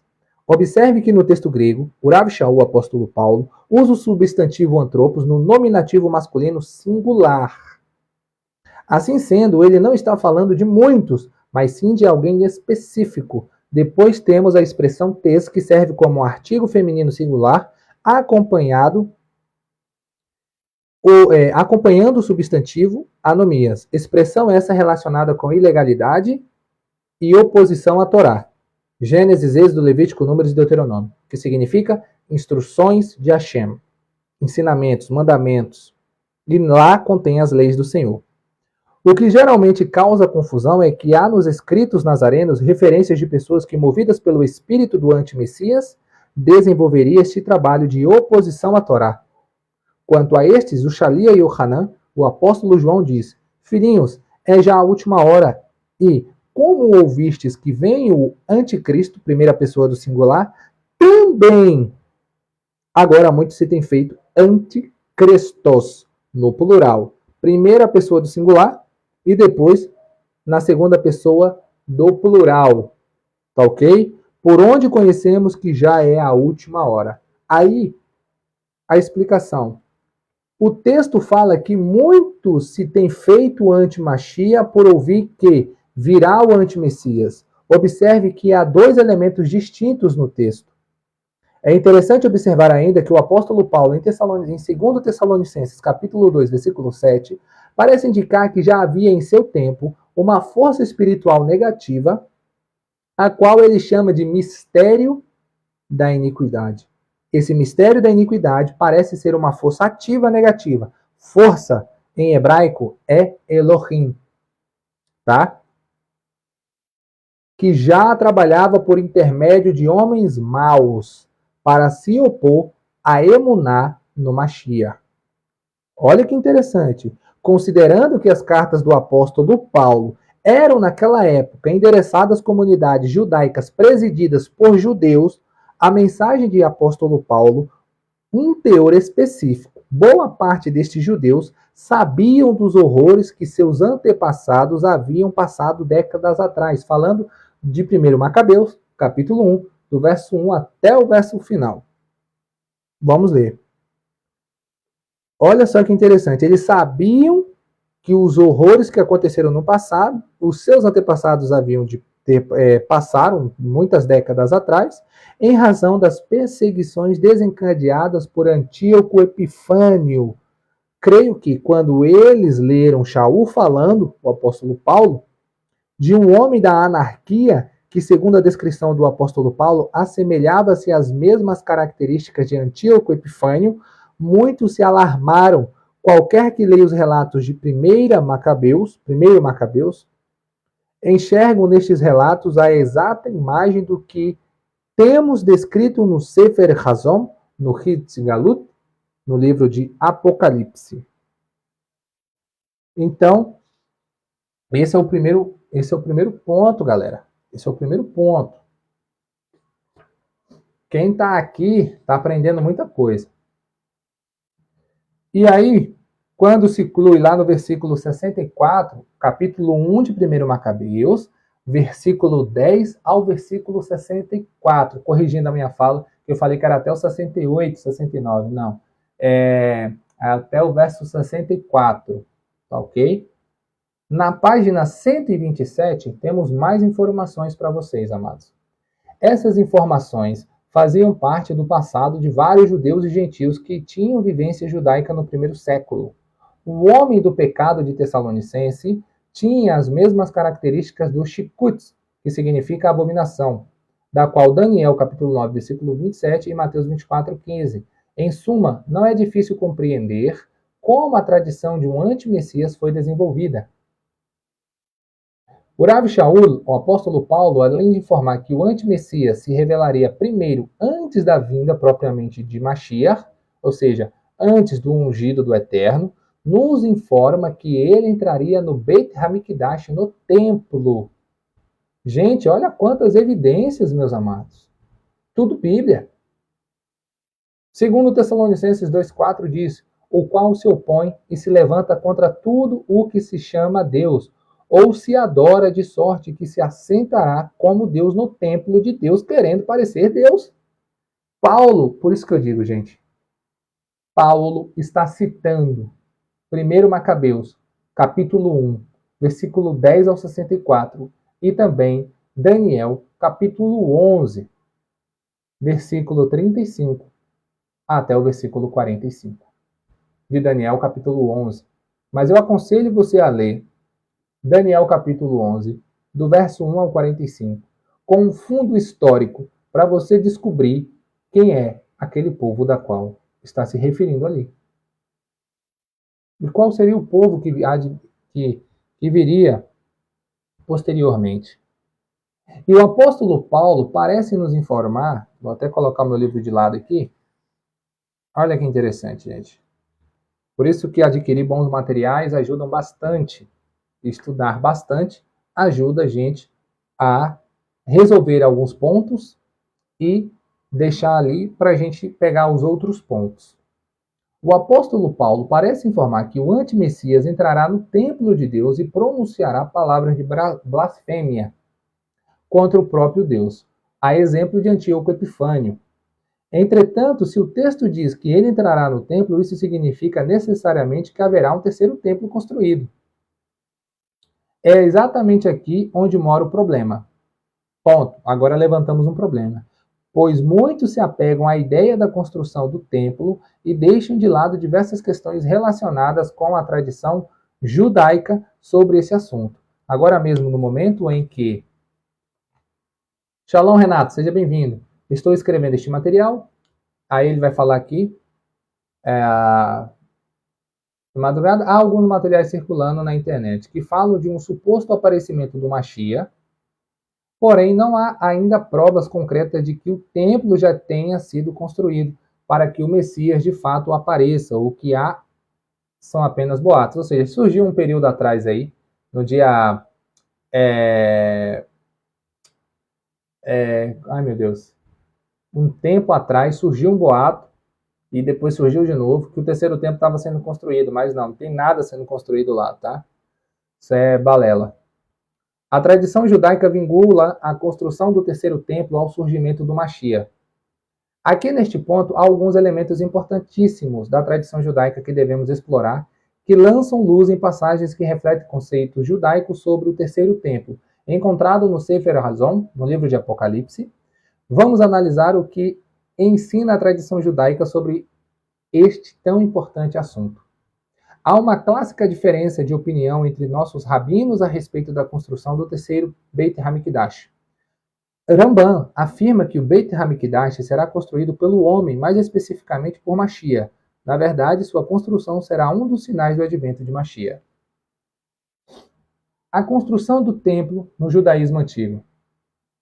Antes de falarmos do posicionamento tanto de Rashi quanto de Ramban, devemos compreender que os rabinos que viviam próximos do período da destruição do templo nutriam a expectativa de uma reconstrução rápida e acelerada. E por que não dizer milagrosa? A base desta premissa pode ser vista em um comentário de Joshua Cook, que diz: é interessante notar que os rabinos que viviam perto da destruição do templo acreditavam que ele seria reconstruído rapidamente, assim como começaram a trabalhar na reconstrução do primeiro templo. Apenas 70 anos após sua destruição, os rabinos que viveram no primeiro e no início do segundo século provavelmente presumiram que seu templo também seria reconstruído em um pouco tempo. No entanto, depois que a revolta de Bar Kokhba foi esmagada no ano 135 d.C., provavelmente começou a surgir para muitos que as chances realistas de o templo ser reconstruído rapidamente não eram boas. Notem que essa expectativa apenas diminuiu após a revolta de Bar Kokhba ser frustrada, pois a expectativa da classe ortodoxa naquela época era que Bar Kokhba fosse o Mashiach. Porém, Bar Kokhba blasfemou contra Hashem. E aqui há um luto do nosso sábio Akiva, de abençoada memória. Ele rasga suas vestes porque ali então ele vê e percebe que Bar Kokhba não era o Messias. E consoante essa informação, percebemos que o comentarista judeu Rashi, nutrindo essa mesma perspectiva, refletia em seus ensinos de que o templo seria feito diretamente por Deus. Vejamos.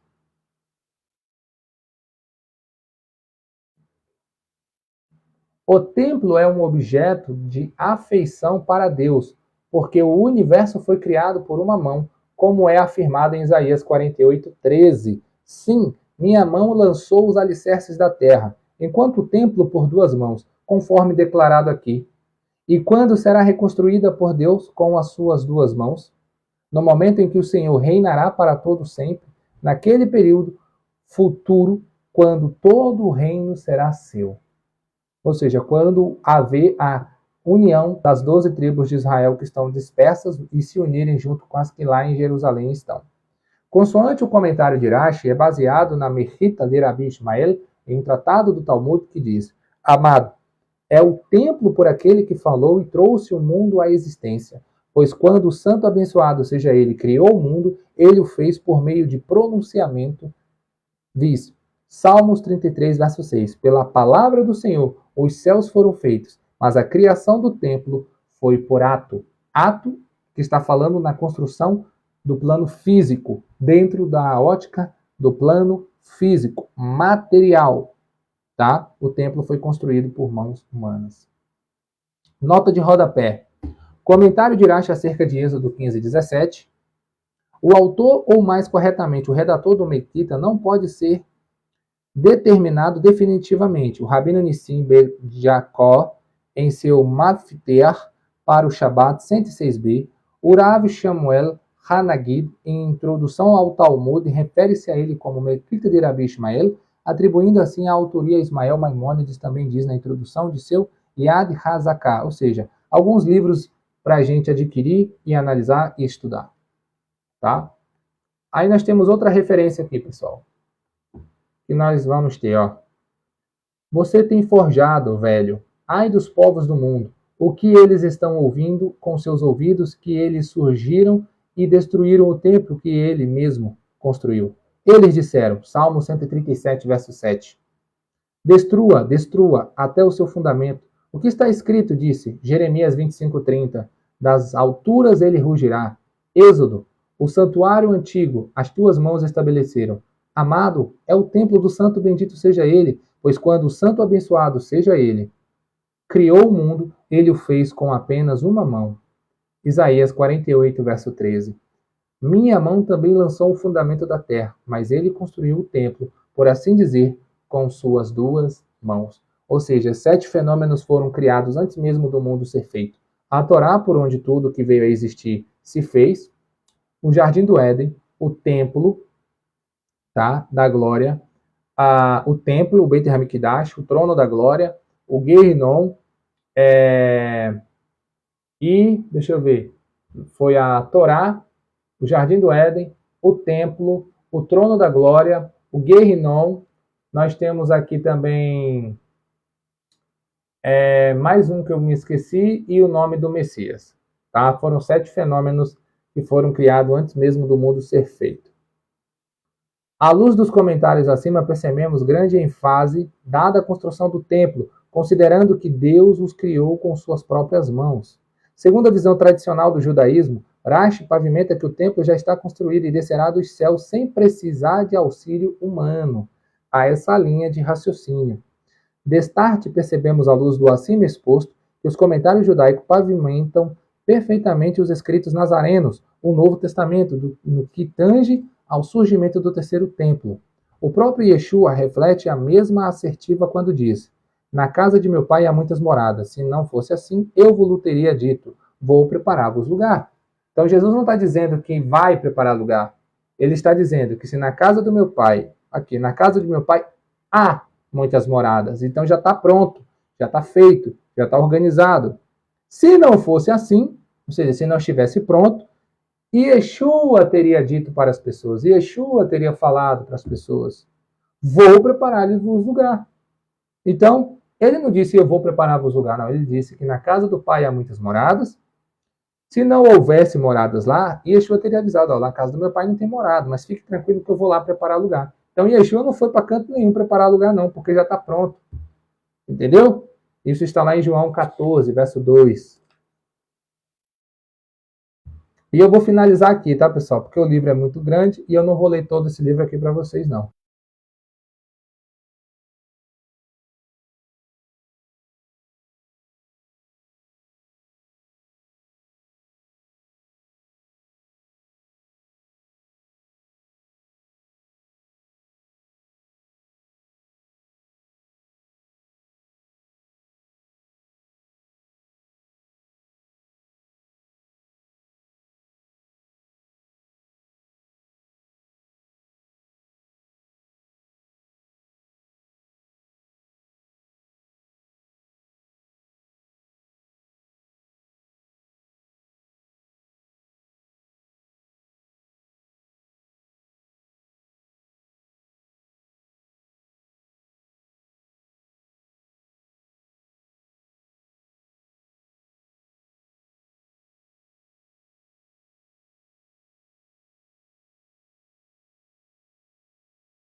Rena Sarabia. E agora, aonde vocês pararam, Yane? Vocês pararam de me ouvir aonde?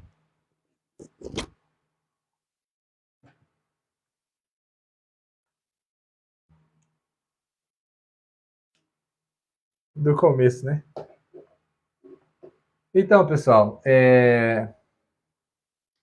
lá no livro de Apocalipse, capítulo 21, verso 2 e 3, está escrito: Eu, João, vi a cidade santa. Ah, tá. Graças a Deus. O último capítulo de hoje que eu vou estar lendo, Apocalipse 21, verso 2 e 3. E eu, João, vi a cidade, a nova Jerusalém, que de Deus descia do céu, adereçada como esposa ataviada para o seu marido. Presta atenção. Quem é o marido? Nesse ponto aqui. Se a cidade está descendo dos céus, a Jerusalém também está descendo dos céus, ataviada como esposa para o seu marido. Então, o marido está na terra, reinando.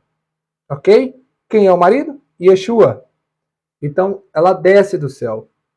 Nós somos a noiva, que vamos contemplar tudo isso. E aí depois nós entraremos na noite nupcial. Vamos dizer assim, né? Vamos nupciar com o Machia. Quando tudo estiver pronto, perfeito, legal, top. Beleza. Olha que legal, olha que bacana. Então, está escrito: E ouvi uma grande voz do céu que dizia: Eis aqui o tabernáculo de Deus com os homens. O tabernáculo de Deus com os homens não está se referindo a Yeshua, e sim aquele tabernáculo que desceu dos céus. Pois com eles habitará. Com eles quem? Com o povo do Messias. E eles serão o seu povo. E o mesmo Deus de quem? O mesmo Deus do Messias, o mesmo Deus de toda a Bíblia estará com eles. E será o seu Deus. Olha que interessante. Aí as pessoas dizem, tá vendo? Yeshua é Deus, não sei o quê, bababá, BBB. Não, não, não, não, não, não, não. Aqui não está falando que Yeshua é Deus. E nem que ele é uma segunda pessoa da Trindade. Não, não, não. Aqui não está falando nada disso. Por quê? Lá no texto de 1 Coríntios, capítulo 15, versículo 26 ao versículo 28 está escrito.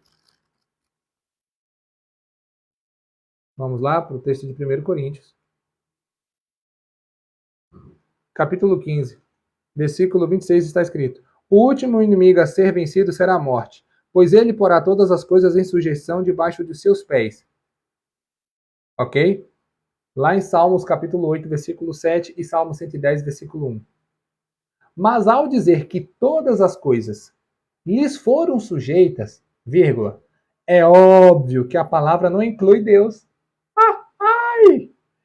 Pois é ele quem sujeita todas as coisas ao Messias. Dá um glória a Deus aí, igreja. Você não é a igreja do Eterno? Você não é Am Israel? Então, Baruch Haba Beshem Adonai. Bendito aquele que vem em nome do Eterno. Meus amados irmãos, se Jesus é Deus e Deus é Jesus, então por que o texto de 1 Coríntios, capítulo 15, versículo 27, eu li o 26, vou ler o 27, vejamos. O último inimigo a ser vencido será a morte.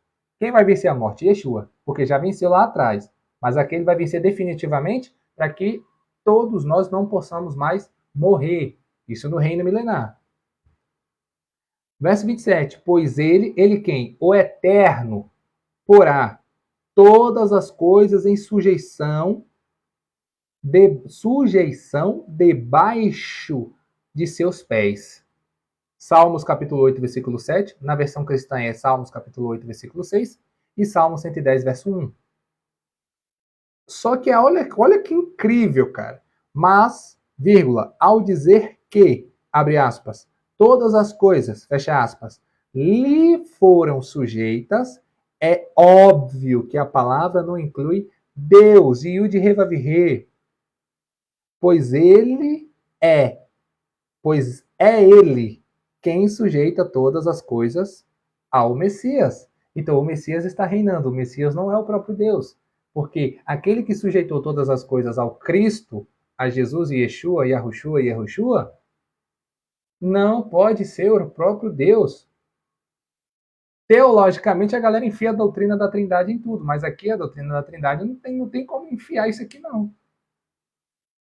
E é aqui que os trinitários e os unicistas morrem feio. Feio, feio, feio, feio, feio. Ah. E aí o verso 28 vai dizer: quando todas as coisas tiverem sido sujeitas ao Filho, e Yeshua é chamado de Filho. Aí a galera usa aramaico, usa um bocado de coisa para poder blasfemar contra o Eterno, tira o Eterno da jogada para ficar botando bezerro de ouro no lugar, não dá certo não. Ele mesmo se sujeitará a Deus. Ele quem? Yeshua se sujeitará a Deus. Espera aí. Se Jesus é Deus, e ele é a segunda pessoa da Trindade, ele vai se sujeitar a ele mesmo? Não, não tem como. Não era nem para isso estar aqui. Mas é o que o texto está dizendo. Olha só. Que tudo lhe sujeitou, para que Deus seja tudo em todos. Então, aquele que sujeitou todas as coisas ao seu filho, quem é o filho aqui? Yeshua. Só que aqui nesse texto de Coríntios, é o texto que Jesus já está com o corpo glorificado, ressuscitado, governando e reinando na terra no reino milenar, no soar da última trombeta. Vem comigo, vem comigo. Se você ler o texto de 1 Coríntios capítulo 15, do verso 1 ao 58, tu vai ver, meu irmão. Não tem para ninguém. Mas olha o que diz aqui o apóstolo Paulo no texto de 1 Coríntios capítulo 15, versículo 50 ao 58, diz assim: eu lhes digo, irmãos, que carne e sangue não têm parte no reino de Deus, tampouco pode algo que se decompõe partilhar do que não sofre decomposição. Então o arrebatamento não existe, tá bom? É arrebatamento para ir morar no céu. Isso é balela, fuleiragem. A gente pode ser transladado aqui nas nuvens, dentro desse plano que nós vemos, para ir para Jerusalém. Mas para ir morar no céu não tem como não. Ser arrebatado para ficar 7 anos no céu, ou 3 anos e meio no céu, balela. Teologia do bezerro de ouro. Porque carne e sangue não podem herdar o reino dos céus. O versículo 50 deixa bem claro, nem aquilo que se decompõe pode herdar isso aí. Verso 51. Percebo que eu lhes digo, o apóstolo Paulo era o bichão, hein? Olha só, um segredo, nem todos nós morreremos. Ele falou isso na afirmativa. Nem todos nós morreremos, mas todos seremos modificados, transformados. E quando isso vai acontecer? Será em um instante, em um piscar de olhos, no chofar final. Porque o chofar soará, e os mortos serão ressuscitados para viver para sempre, e nós também seremos transformados. Ou seja, no soar da última trombeta. Joseph, sea muy bienvenido, un gusto tener acá con nosotros. E o versículo 53, nós estamos a falar aqui agora, porque este material que pode decompor-se deve ser revestido de imperecibilidade, e este que é mortal deve ser revestido de imortalidade. Quando? No soar da última trombeta, no piscar de olhos, assim, todos esses eventos vão acontecer instantaneamente. Verso 54. Quando o que perece se revestir de imperecibilidade e o que é mortal se revestir da imortalidade, então esta passagem do Tanar será cumprida. A morte foi consumida pela vitória. Isaías 25:8. Morte, onde está a sua vitória? Morte, onde está o seu ferrão? Oséias, capítulo 13, versículo 14. O ferrão da morte é o pecado. O pecado deriva do poder da Torá, porque o pecado é a transgressão da Torá. E a lei de Deus, a constituição perfeita, que é a expressão exata do seu caráter santo, diz para nós: o pecado é uma inflação. Perdão, é uma infração contra algo santo, contra algo correto. Vamos nessa. Mas graças a Deus, que nos dá a vitória por meio de nosso Senhor Yeshua, o Messias. Portanto, meus queridos irmãos, permaneçam firmes, inamovíveis, sempre realizando o trabalho do Senhor de forma tão vigorosa quanto possível, sabendo que em união com o Senhor, seus esforços não são em vão. Então aqui, pessoal, foi desconstruído uma ideia que não é bíblica. Existem livros grandes que a pessoa vai defender uma filosofia baseada de teologia com pseudos e retalhos de textos bíblicos. Então eu trouxe aqui para vocês um ponto como jamais visto antes. Tá? Tudo isso que eu trouxe para vocês é Bíblia, tudo está dentro do contexto, sem tirar, sem pôr, dentro do contexto da qual os discípulos estavam inseridos e dentro do contexto judaico, milenar, dentro da interpretação aqui, que é mais assertiva do que qualquer outra interpretação moderna e recente. Tá? Então fica aí, meus amados irmãos, para que todos nós venhamos crescer na graça e no conhecimento do Eterno. Ok? Quem quiser subir aí, pode pedir para subir, para a gente solicitar para subir, para trocar uma ideia, para conversar.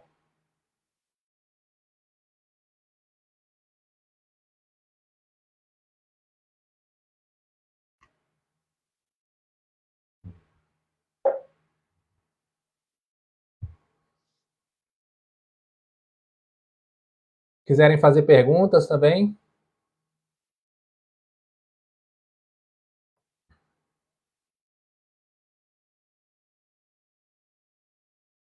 tap na telinha, pessoal, tap na telinha.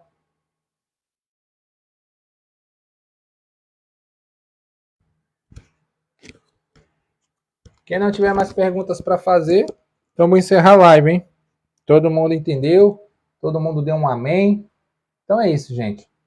Tá? Que Deus abençoe a todos vocês, nos méritos de Yeshua HaMashiach, que a gente venha crescer cada vez mais e que esse estudo, que essa ministração, essa aula que foi ministrada aqui para vocês, possa agregar, não apenas no intelecto, mas que tudo que esteja aqui seja passado para sua corrente sanguínea e que se transforme em ação.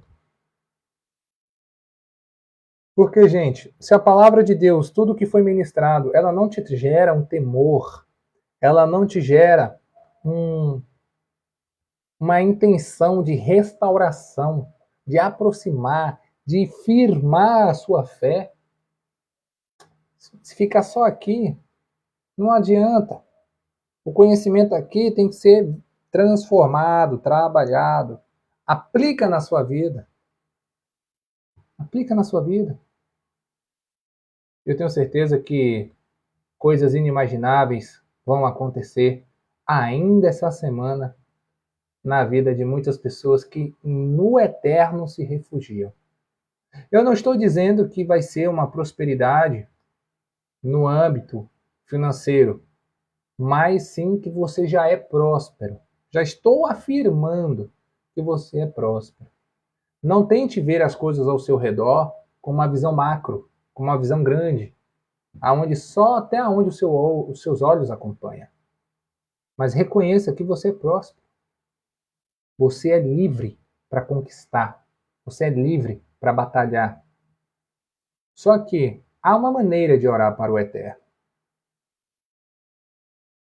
Agradeça, entregue a sua semana ao Eterno e confia. E quando tu entrar na presença do Altíssimo, não se apresse em sair da presença do Altíssimo. Não se apresse. No outro dia, troca mais uma ideia. No outro dia, fica quietinho. Fala, pai, agora eu não quero falar nada não, só quero te ouvir. Porque você sabe, né? Aquela conversa que a gente teve ontem, as minhas necessidades, as coisas que eu preciso, tu já sabe. Não vou pedir mais não, tá entregue em tuas mãos, eu confio plenamente em ti, mas agora eu só quero te ouvir. Entra para o teu quarto, ouça o Eterno falar ao seu coração, a sua mente, a sua alma. Mas se for um espírito que te aparta para longe da palavra de Deus, sai fora. Isso é espírito enganador. É principado e potestade, repreende e expulsa logo de voadora, Kadosh, pega a Bíblia e manda embora. Nem perda seu tempo trocando ideia com esses espíritos enganadores, não. Não perda seu tempo, não. Mas ouça a voz do Eterno. e o Eterno vai te conduzir de acordo com a palavra dele. E aí, você pode ter uma resposta em sonho, você pode ter a resposta de uma mensagem, você pode ter a resposta que o seu olho pode passar e você ler algo que é especificamente aquilo que você está necessitando. Que essa palavra traga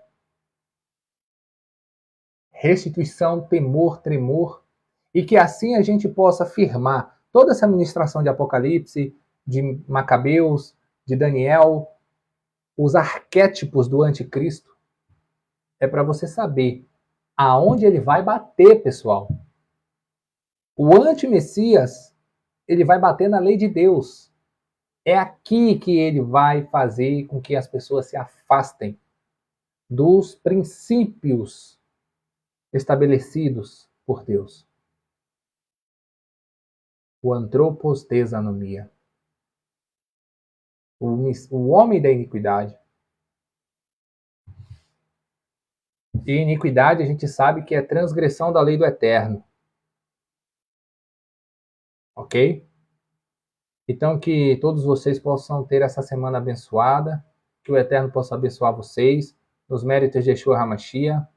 E, gente, obrigado pela presença de vocês até aqui, e obrigado por todos os likes, obrigado por todos os compartilhamentos. Que Hashem abençoe a cada um de vocês, nos méritos de Yeshua HaMashiach. Lechitraot. Hasta luego. See you later. See you there. E a gente se vê no nosso próximo encontro, no nosso próximo momento com o Eterno aqui nas nossas ministrações. Valeu, galera. Deus abençoe. Shalom, shalom.